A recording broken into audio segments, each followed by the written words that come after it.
Let the redeemed of the Lord say so. Oh, give thanks to the Lord, for he is good, for his steadfast love endures forever.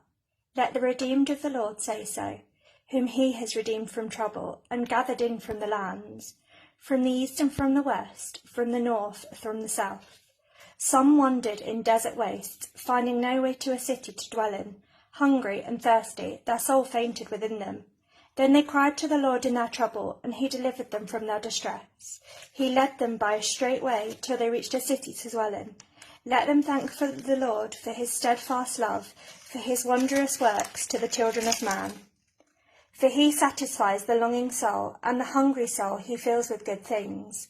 Some sat in the darkness and in the shadow of death, prisoners in affliction and in irons, for they had rebelled against the words of God, and spurned the counsel of the Most High.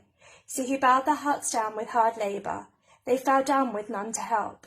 Then they cried to the Lord in their trouble, and he delivered them from their distress. He brought them out of darkness and the shadow of death, and burst their bonds apart.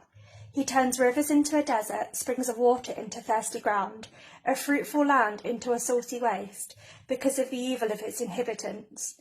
He turns a desert into pools of water, a parched land into springs of water, and there he lets the hungry dwell, and they establish a city to live in. They sow fields and plant vineyards and get a fruitful yield. By his blessing they multiply greatly, and he does not let their livestock diminish. When they are diminished and brought low through oppression, evil, and sorrow, he pours contempt on princes and makes them wander in trackless wastes. But he raises up the needy out of affliction and makes their families like flocks. The upright see it and are glad, and all wickedness shuts its mouth.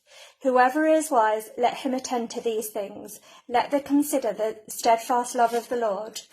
O living Christ, rescue us from foolish passion, and still the storms of our self-will. And as you are our anchor in this life, so bring us to the haven you have prepared for us. For your mercy's sake, Amen.